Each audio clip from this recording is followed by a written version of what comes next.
I think it's 2014. He said, I was just like,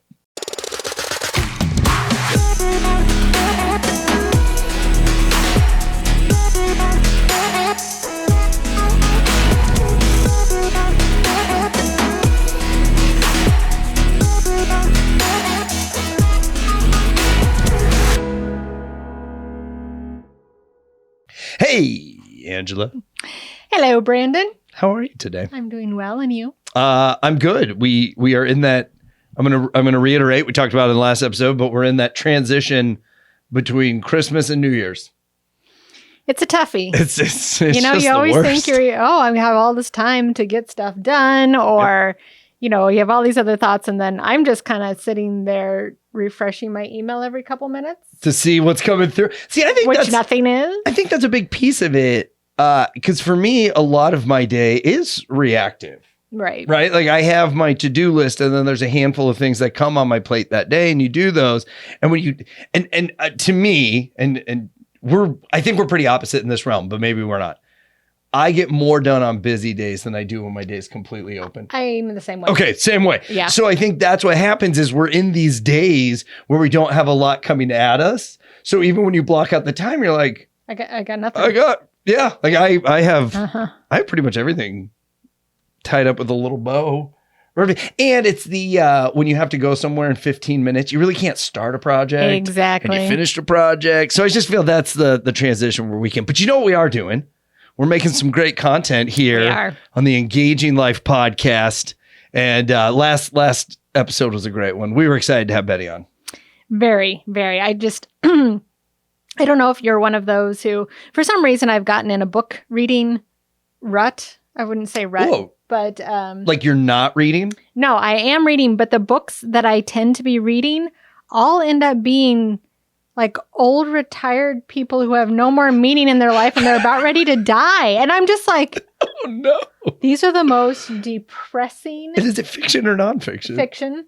Because you like fiction. I like You're a fiction. big I fiction read reader. both. You're a fiction but, writer, aren't you? Yeah. Yeah. I read and write both, but I tend to gravitate towards fiction for my recreational reading. Mhm. But that has been a few of them. Olive for the Kitteridge, which won the Pulitzer Prize, Pulitzer Prize, Okay. and which one of my friends who so you're not a reader, but I'll give you this quick little rundown.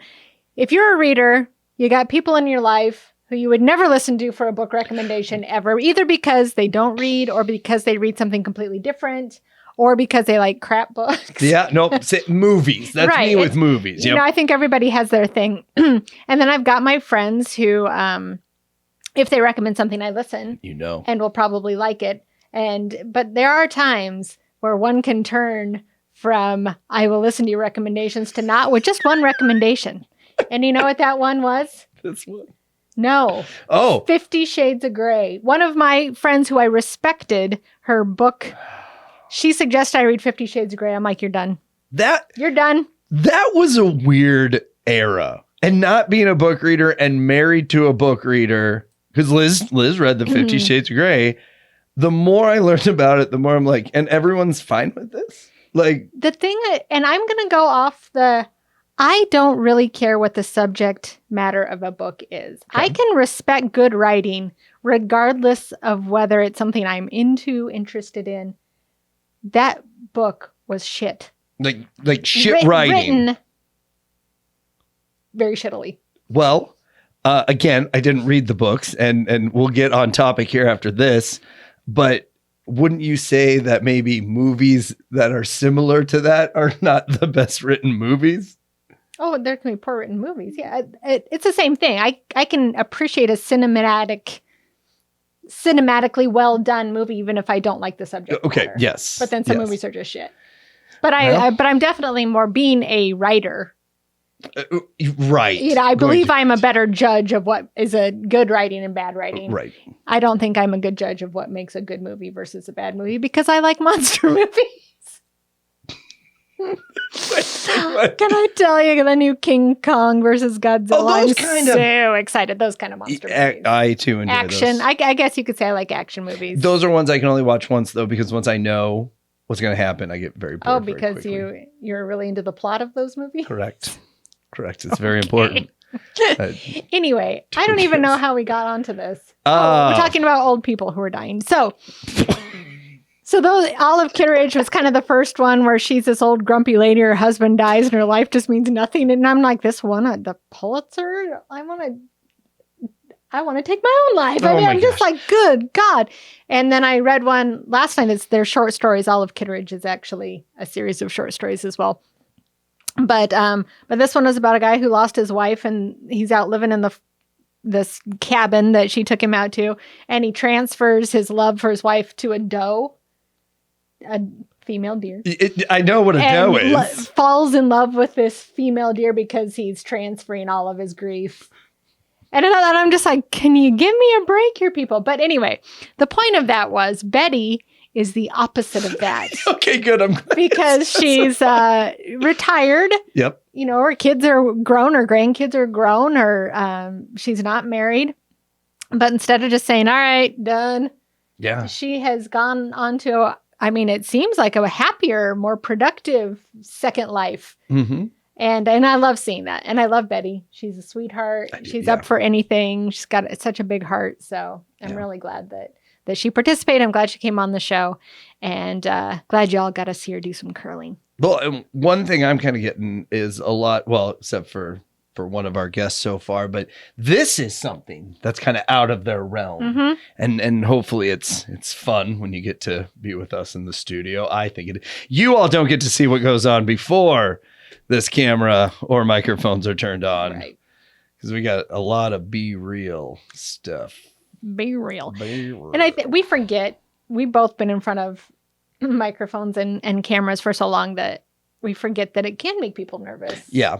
And that it is outside their comfort zone, but I think they've all done really well. Or what about those type of people that come on and they want to be very prepared and have all the questions and be able to write out all the answers? Yeah, we don't And do we're it that way. Oh, well, we just bullet point and quote, and then we fill in. Sometimes between. don't even do that. Speaking of today, Yeah. Angie, how about you kick us off with what you want to talk about Sure. in this episode today, and then I'll kind of round it off with what I've observed in the last few weeks here. Fantastic. So the challenge that I wanted to talk about today is we took two of our team members. Sienna was not able to make it. She got COVID.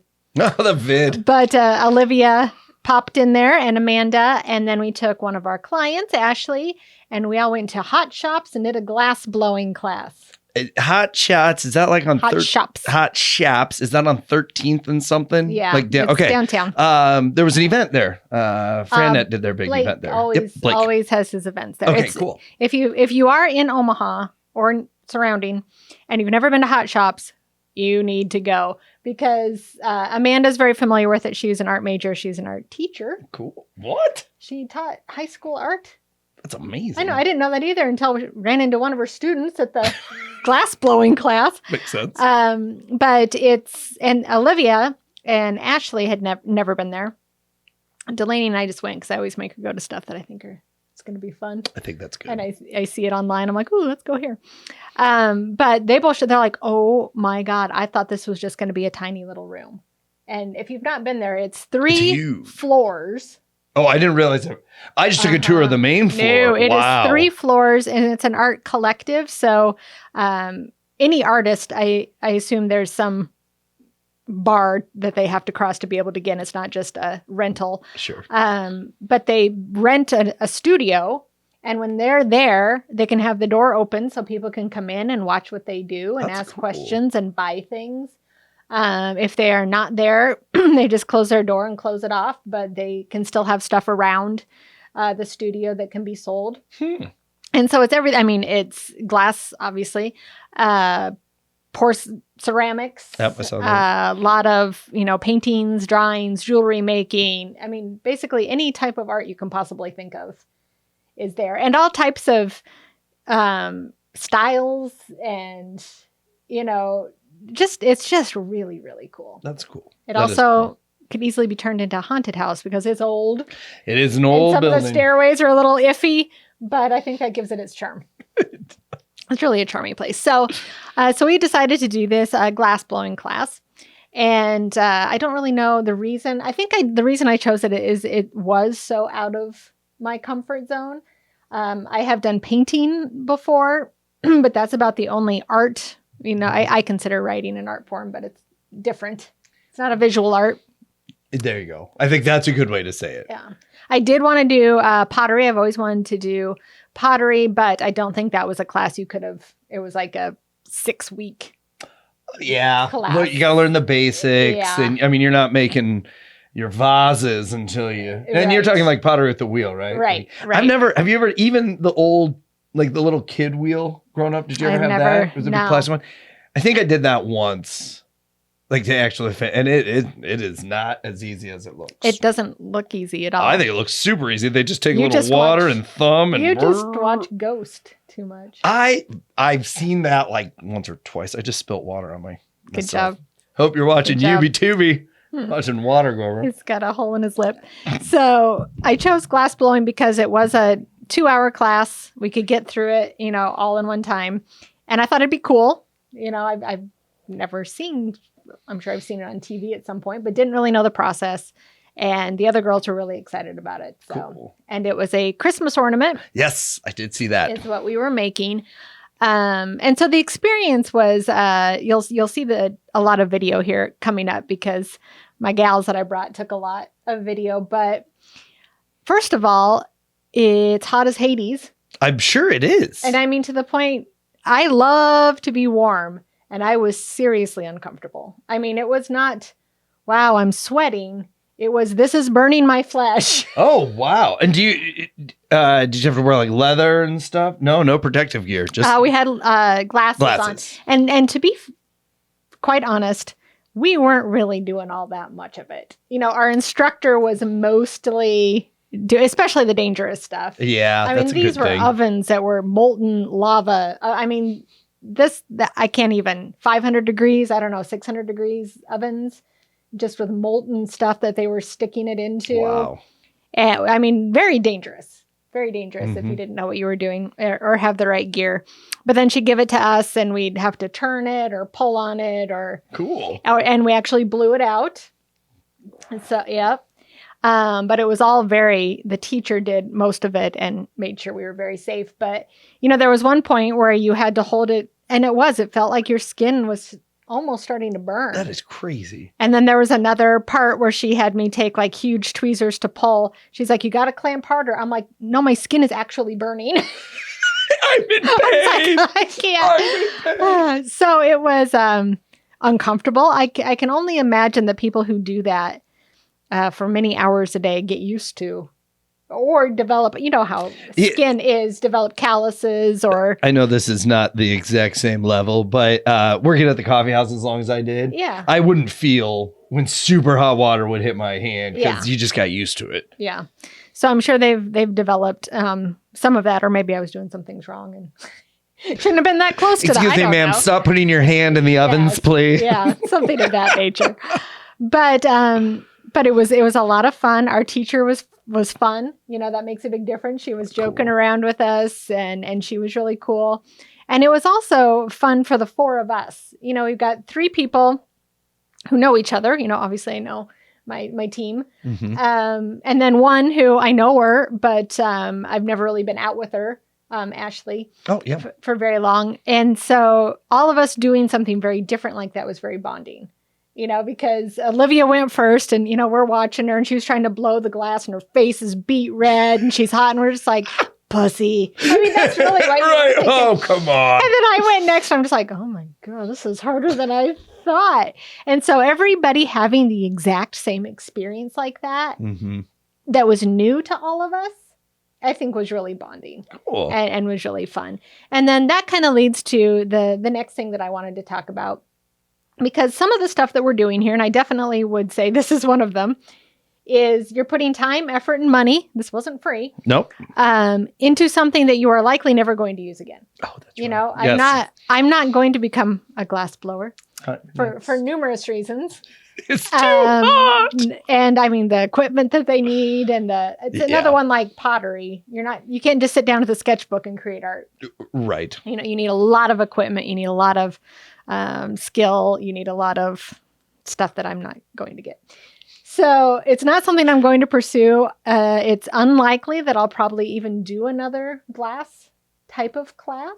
And so I think a lot of people would argue it was a waste of time. It was a waste of time and money. Yes. You know, and I say no, sir, Oh, for a couple of reasons. Number one, of course, the experience. I think any experience, unless it's awful, is worth it just for the experience. Even the awful experiences are like good shutting to hair build there. Oh! Or to know what you like and don't like, you know. Yes. But then also it plays upon this thing called transferable knowledge. And so this is, you can take this all the way back to school. Why do we have to learn geography? I'm never going to use that again in my life. And some of that is true. But then there's something that is very real that is transferable knowledge. And that is a basis of knowledge that can be used for different things. Mm-hmm. So in this glass blowing class, I can't pick out one exact thing right now. Maybe it's symmetry. Maybe it's, something. There is something there that I learned that will help me in something else down the road. Dude. So, and I've done this my whole life. I always think learning a skill, because if the world ended tomorrow and we had to go survive on our own, you'd be glass blowing? Not glass blowing, but just think about doing that activity. Okay. Mm-hmm. And the world ends, we lose the internet and we lose power and all of that. If you needed to glass blow, right, you would have somewhat of an idea. Just like I'm not a big gun guy. I've shot a BB gun. That doesn't count.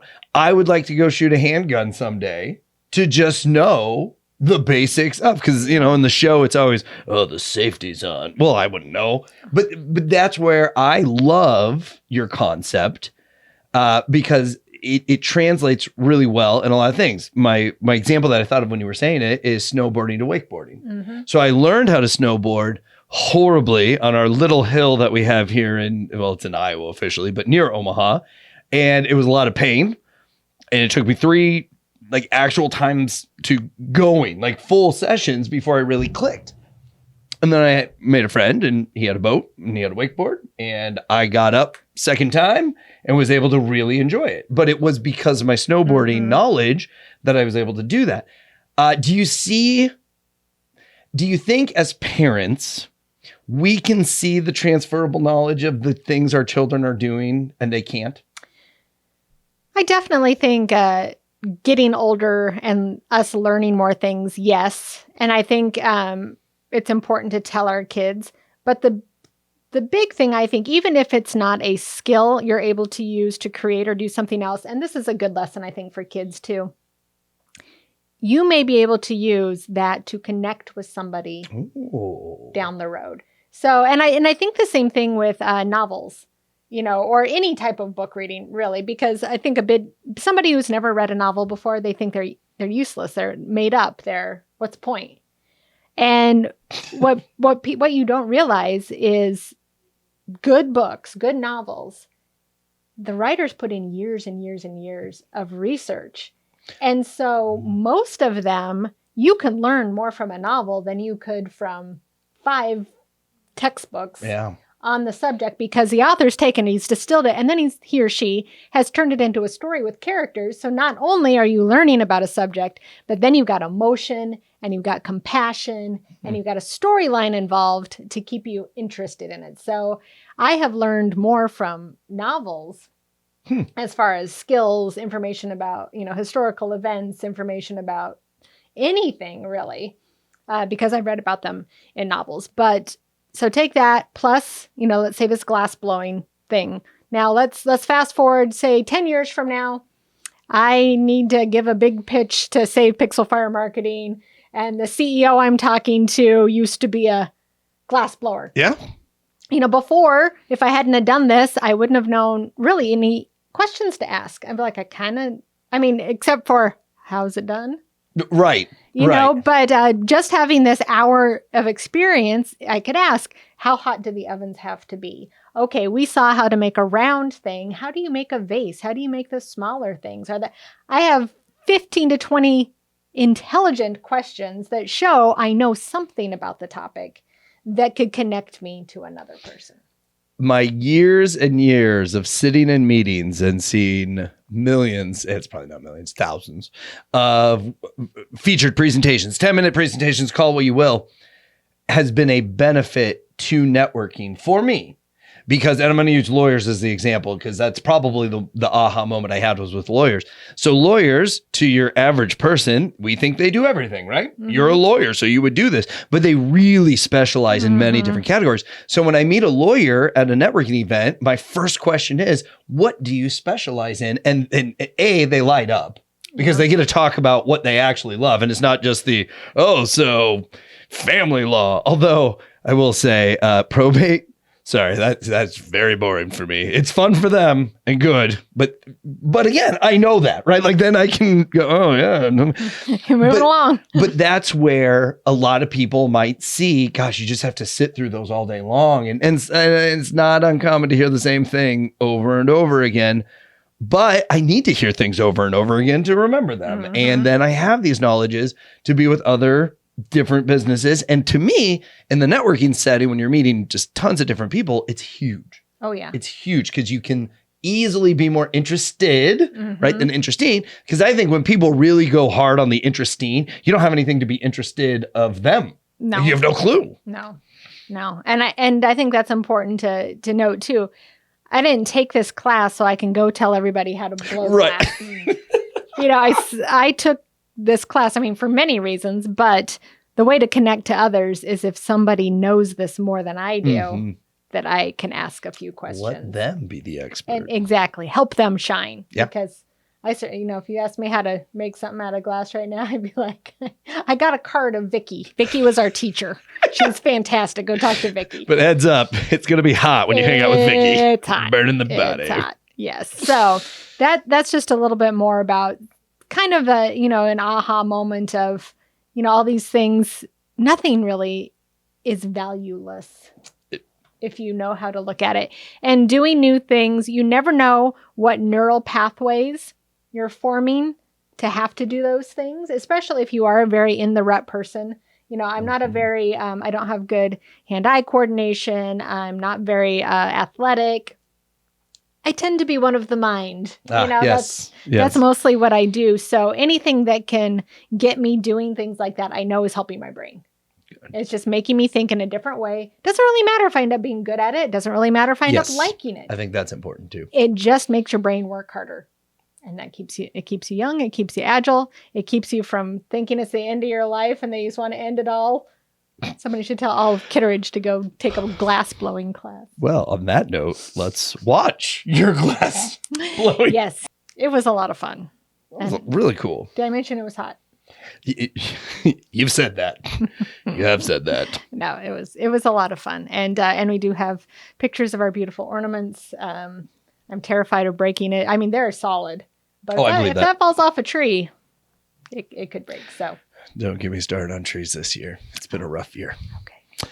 Okay, well, let's transition to the holidays then. So, as we said, we're recording this in that middle part of the week. So we just finished up Christmas. And number one, out of the chute, I sometimes don't know what to do with myself anymore. Liz organized it to the point I didn't have to cook a thing. Wow. And she did this for Thanksgiving too. So it's nice, as being generally the guy that cooks all the time. It was really actually very nice. Now, the problem is I can find more times to drink bourbon when I'm not cooking because I'm not as busy.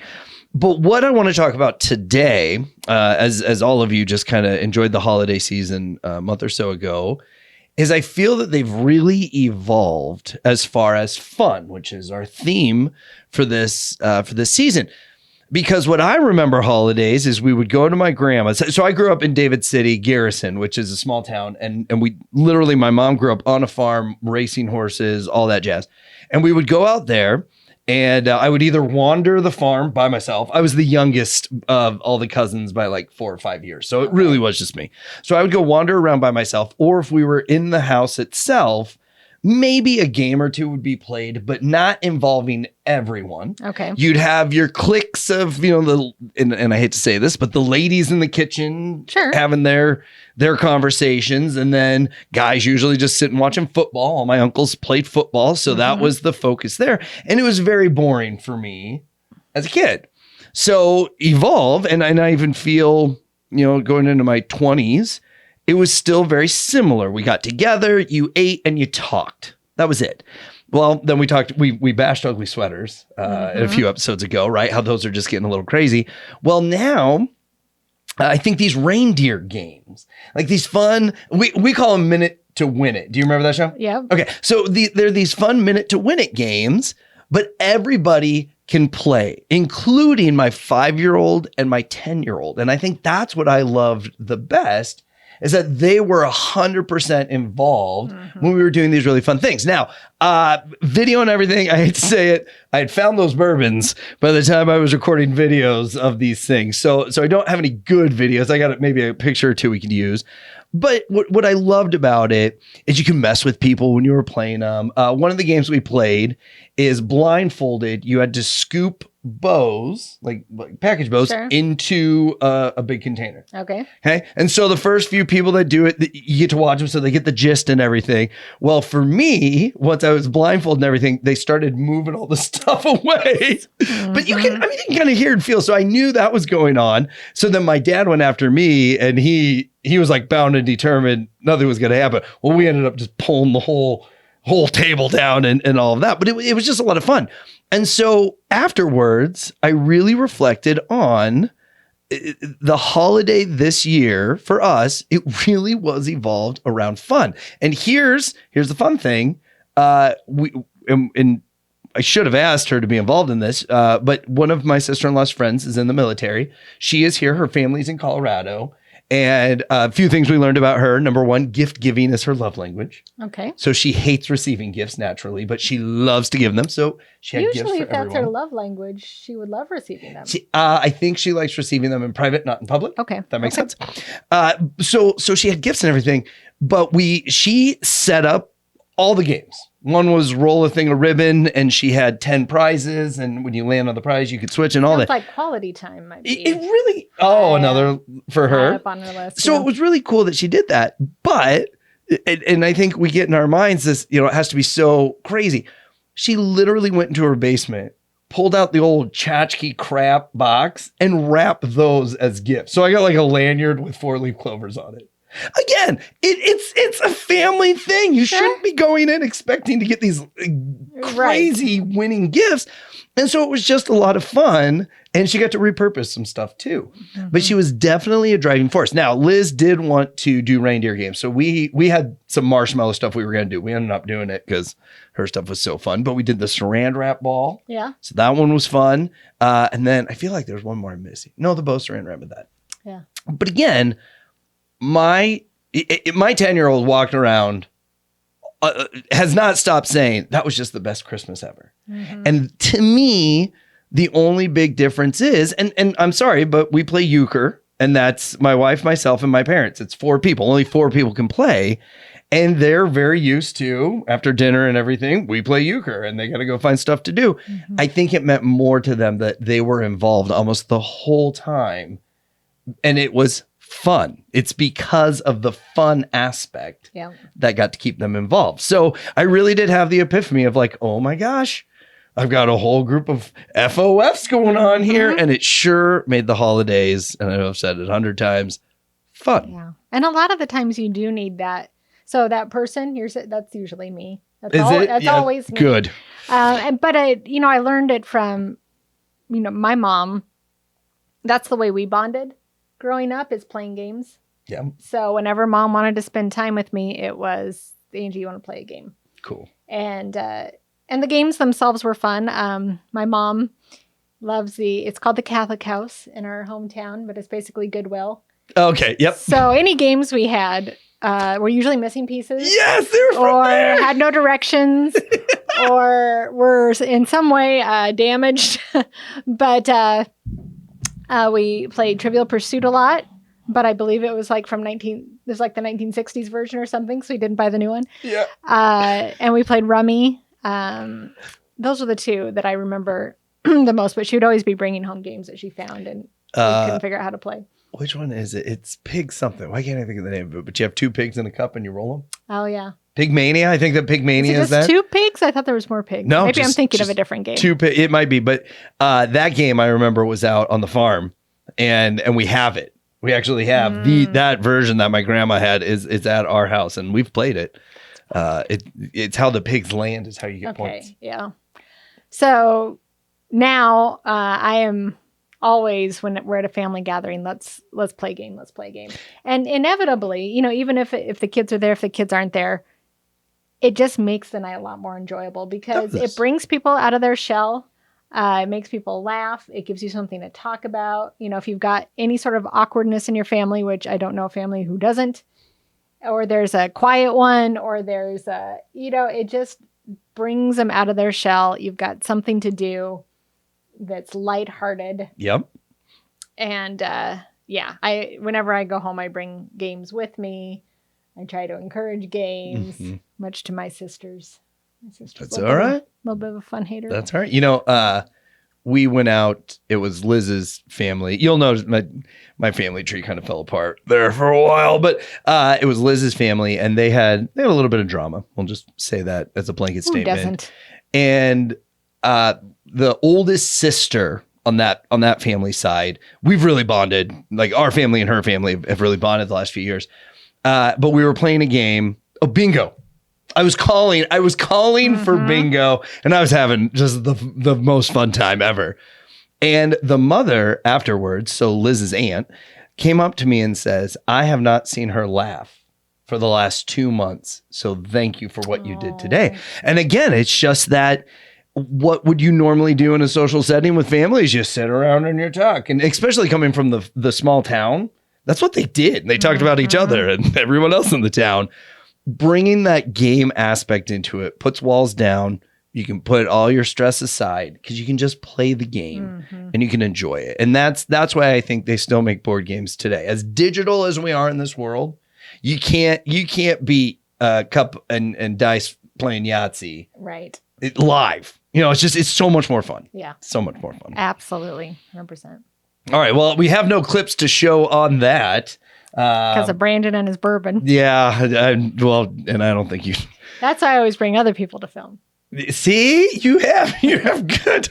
I got a team. You got good resources here. Yeah. So, any final thoughts on that through the holiday and fun? I don't think so. I think this has been a great season so far. We've got one more guest to come on, and that's Ashley, who came to our glass blowing, and I know she's really embraced these challenges as well. So she's got some fun things to share, and just really, really excited that this has turned out. I know I still have a couple challenges left to do. I'm not sure if you do. I got a couple in the hopper I need to get done. I'm looking forward to getting over the holiday jazz because mine are usually the ones I have involve other people, and it's just been it's been a little tough finding that time. But we've got lots more to share with you, so we really appreciate you hanging in here. Hope you're doing some fun things of your own. If you are, share them with us. We'd love to talk about them on one of our next shows. You can certainly comment, email us. Look at, there's plenty of places where you can get in touch and let us know what kind of fun you're having. But until next time, we hope you had a wonderful holiday season, probably a month ago. Yeah, well, and that year, 2024 is going great, and we'll talk to you on the next show.